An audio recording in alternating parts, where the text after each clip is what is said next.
الحمد لله الحمد لله قائل في محكم تنزيله آمنوا بالله ورسوله وأنفقوا مما جعلكم مستخلفين فيه فالذين آمنوا منكم وأنفقوا لهم أجر كبير نشهد أن لا إله إلا الله وحده لا شريك له يحيي ويميت بيده الخير وهو على كل شيء قدير قال على لسان إبراهيم وهو يدعو واجعل لي لسان صدق في الآخرين أي اجعل لي في الناس ذكرا جميلا وأشهد أن سيدنا وقائدنا وحبيبنا محمدا صلى الله عليه وسلم ورثنا الإسلام فجزاه الله خير جزاء يا ربي صل وسلم وبارك على هذا النبي الكريم وعلى آله وأصحابه وسلم تسليما كثيرا أما بعد أيها المؤمنون أوصيكم ونفسي بتقوى الله عز وجل يقول في محكم تنزيله يا أيها الذين آمنوا اتقوا الله وقولوا قولا سديدا يصلح لكم أعمالكم ويغفر لكم ذنوبكم ومن يطع الله ورسوله فقد فاز فوزا عظيما اللهم اجعلنا من الفائزين. Chers frères et sœurs, chers croyants, chères croyantes, chers invités d'Allah, rendons tous grâce à Allah, Seigneur de l'univers, Maître des cieux et de la terre, le détenteur du pouvoir absolu. Lui qui a fait de nous des musulmans et qui nous a accordé 1445 vigies. Nous attestons qu'il n'y a aucune divinité digne d'être adorée par lui et nous attestons au même moment que Mohammed sallallahu alayhi wa sallam est son noble serviteur et messager. Salut et paix sur lui, sur sa noble famille et sur ses valeureux compagnons et sur tous ceux qui vont suivre sa voie jusqu'au jour de la résurrection. Face à Allah que nous soyons parmi ses suiveurs. Je vous exhorte ainsi que moi-même à la crainte révérentielle de Dieu. Craignons Allah à chaque instant, à tout moment, et retenons qu'un jour, que Dieu va nous interroger. C'est qu'on a fait devant les gens et c'est qu'on a fait seul. Sans la crainte de Dieu, ni ne peut nous aider ces jours-là. Craignons Allah à chaque instant. Depuis quelques vendredis, nos imams ont lancé une série de sermons sur le troisième pilier de notre belle religion, qui est l'islam, à savoir la zakat, où ils ont défini que signifie la zakat, quel est le montant imposé cette année, et quelles sont les conditions, ou soit quelles sont les assiettes, ou soit les biens qu'on doit prélever la zakat, et enfin, à qui nous devons donner la zakat. C'était le vendredi passé. Ici, on peut dire Alhamdulillah Rabbil Alamin. Ce qui concerne le troisième pilier de la religion musulmane, 50% ou 40% a été déjà donné en termes d'enseignement dans cette mosquée. Ce qui reste maintenant, ce sont nos propres efforts, notre volonté qui va nous animer à dire peu de bien que moi j'ai aujourd'hui, je vais m'approcher des imams et des oustas pour en savoir plus. Donc nous prions Allah qu'Allah facilite cela pour chacun de nous. Aujourd'hui, quand on parle de la zakat, il y a une autre action qui accompagne la zakat, qui est méconnue chez nous, qui n'est pas trop divisée. Beaucoup ne connaissent pas. Savez-vous, quand le prophète alayhi salatu wassalam a émigré, a voyagé, a quitté la Mecque pour aller à Médine, vous voyez, c'était des réfugiés, pour me faire comprendre. Or, réfugiés abandonnent tout derrière lui pour aller s'installer où il y a la paix, où il y a la tranquillité, où il y a la stabilité. Arrivés à Médine, ils ont constaté que le monde, c'est-à-dire ceux qui sont venus de la Mecque, en s'ajoutant aux Médinois, vous voyez la quantité d'eau, ça va poser le problème. Et ici, le prophète alayhi salatu wassalam a constaté cela. Source d'eau, où, c'est-à-dire les émigrés, c'est-à-dire ceux qui sont venus de la Mecque et les Médinois se regroupaient ensemble.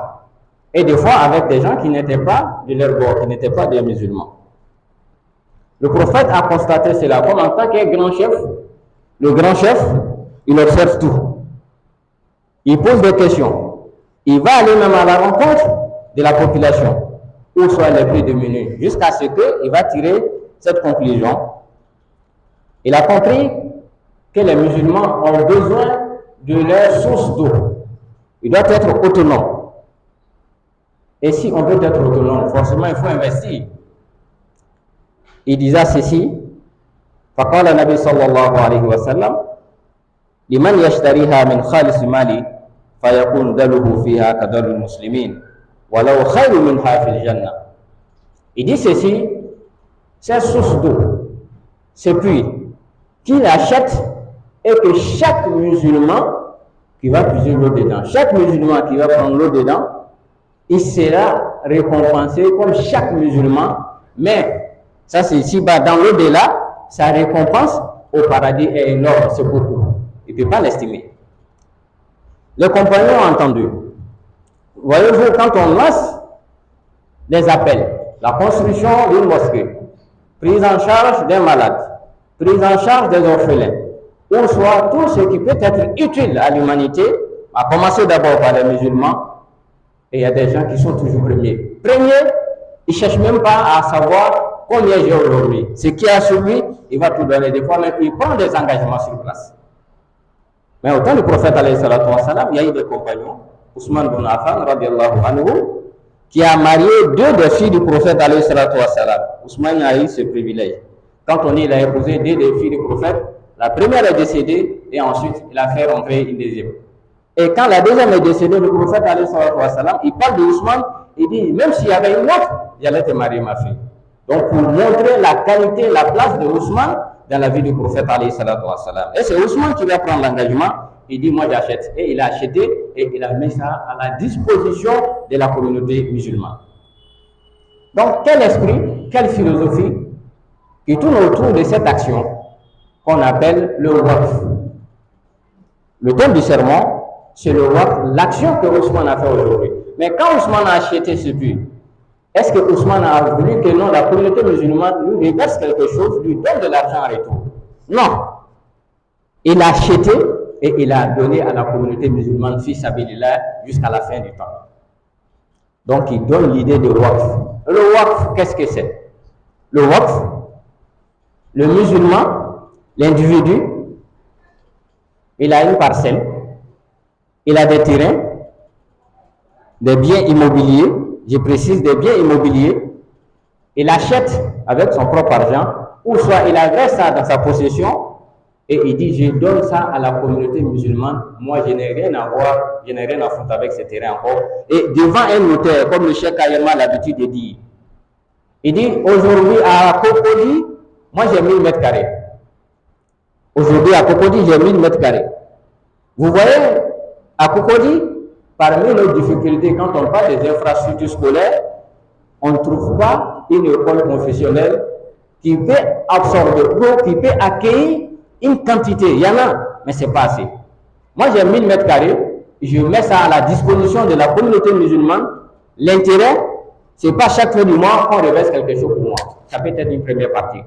Mais je donne ça pour qu'on puisse construire une école confessionnelle et je donne ça aux COSIM comme l'institution qui gère la communauté musulmane en Côte d'Ivoire de bâtir une école digne de ce nom pour servir toute la communauté et servir les enfants en Côte d'Ivoire.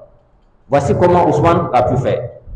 Donc, si telle est la définition de waqf, moi je donne un bien, je n'entends rien en retour. Mon retour, j'attends auprès d'Allah subhanahu wa ta'ala.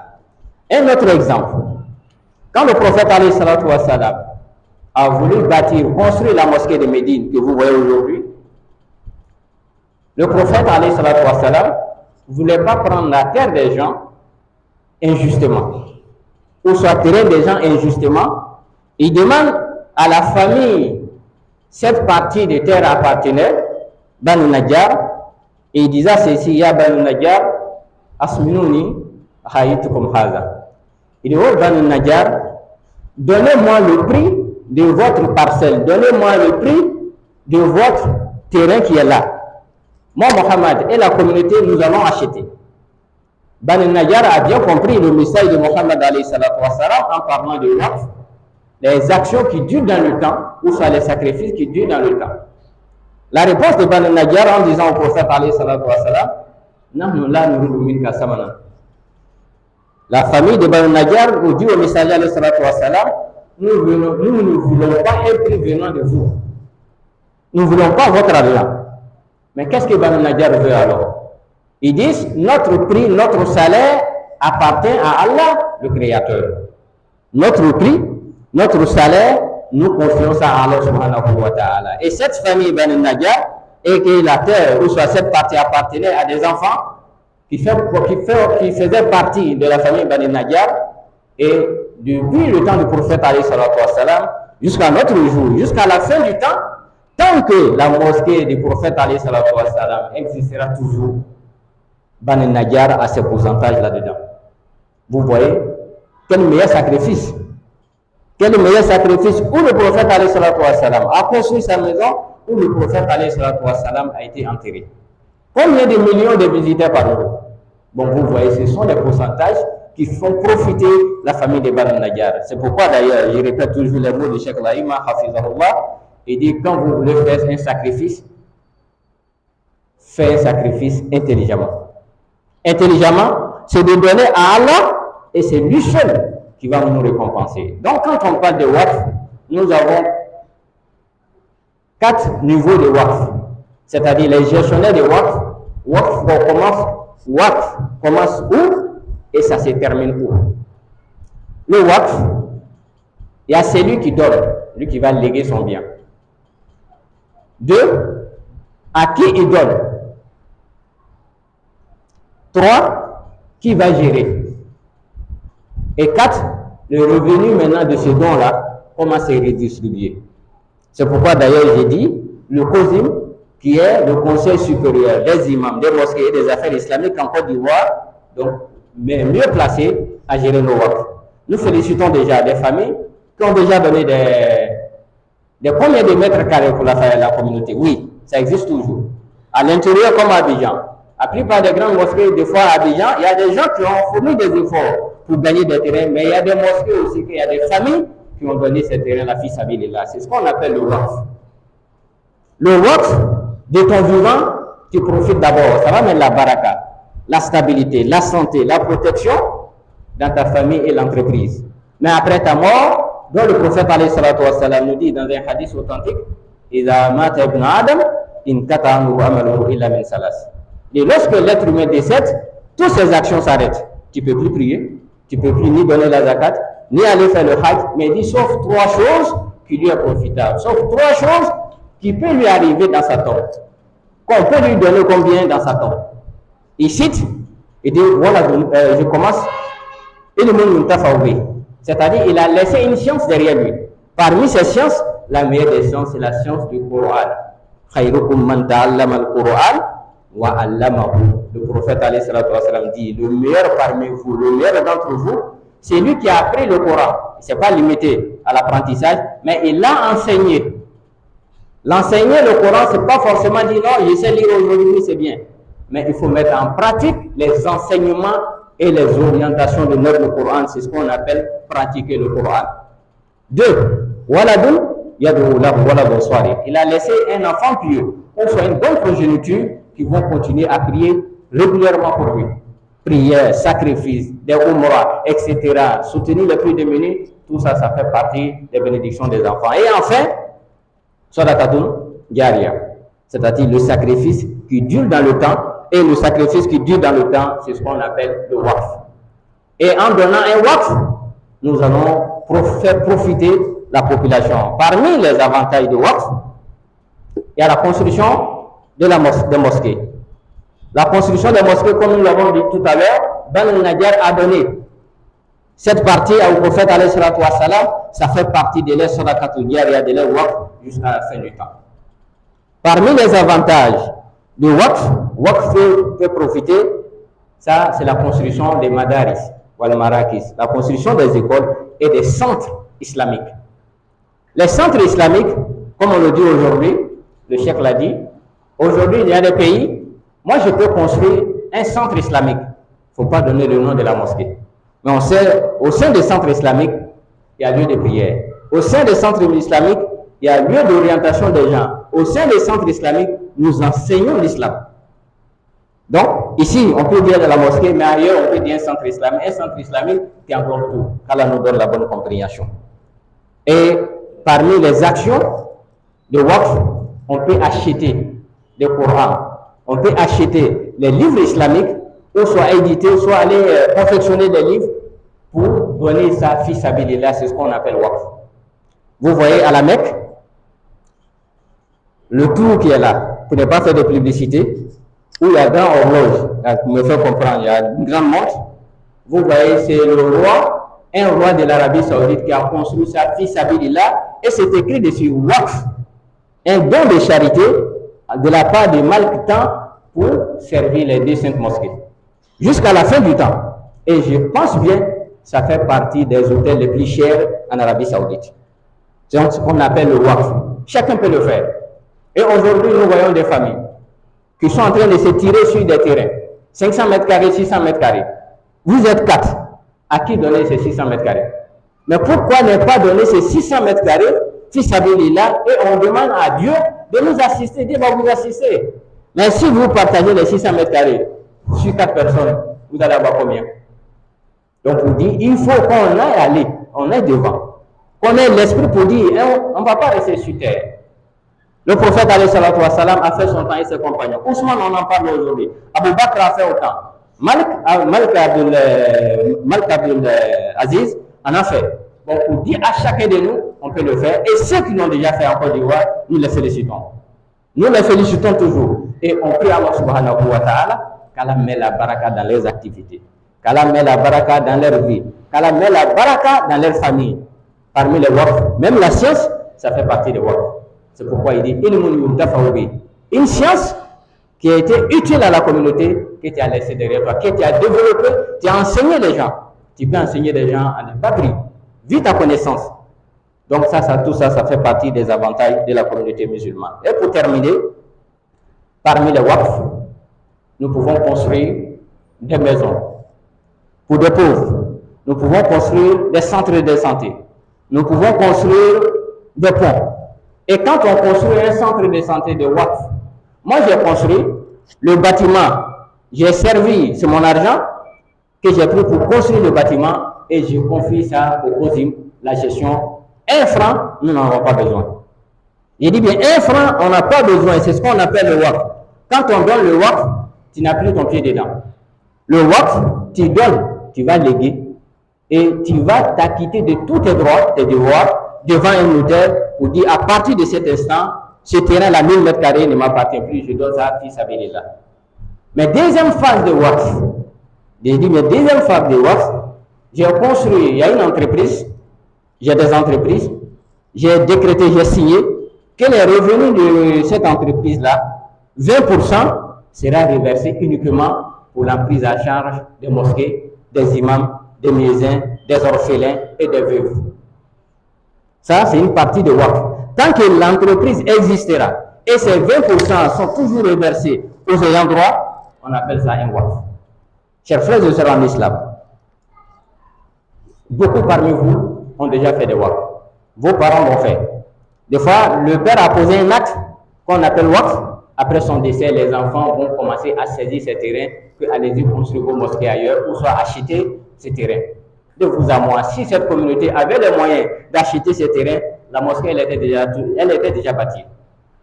Donc, chers frères et sœurs en islam, retenons ceci.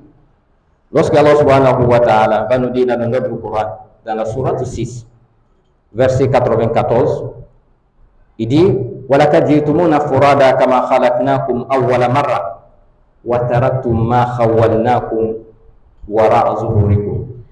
Il dit aujourd'hui, toi qui avais les moyens, tu avais les possibilités de donner un terrain de 1000 mètres carrés, de 500 mètres carrés, ou soit des fois même je peux donner une plantation. Oui, on peut donner une plantation. J'ai 20 hectares, je vais donner 2 hectares au COSIM. Ou soit je vais donner 2 hectares au COSIM régional. C'est-à-dire ta région, je dis je donne 2 hectares au COSIM régional, ou soit au COSIM national. Et champ d'anakat, on peut faire waqf. Champ de cacao, on peut faire waqf. C'est pourquoi j'ai dit des biens immobiliers. Donc, c'est pour interpeller, motiver, encourager et sensibiliser ceux qui en ont les moyens. Quand on regarde ces versets, qu'est-ce que Dieu nous dit? Dieu nous dit dans ces versets, aujourd'hui, vous voilà. On vous a ramené à moi aujourd'hui. Aujourd'hui, on t'a enterré. Mais qu'est-ce que tu as apporté? Qu'est-ce que tu as laissé derrière toi? Tu as laissé ta fortune. Tu as laissé tes bâtiments. Tu as laissé toutes tes entreprises. Mais ici, tu ne trouveras rien d'autre ce que tu as avancé pour toi-même. Est-ce que nous avons avancé quelque chose pour nous-mêmes? La question est posée à tout le monde. Si on l'a déjà fait, on doit l'améliorer. Si on n'a pas encore fait, on doit songer, penser à poser une action qui sera utile pour nous dans l'au-delà, mais d'abord qui va assurer la stabilité familiale et la stabilité spirituelle, économique pour vous sur cette terre. Car nous donne la bonne compréhension et qui fasse de nous des musulmans pieux sincères et qui nous guide sans cesse sur le droit chemin. أقول قولي هذا وأستغفر الله لي ولكم من كل ذنب فاستغفروه إنه هو الغفور الرحيم.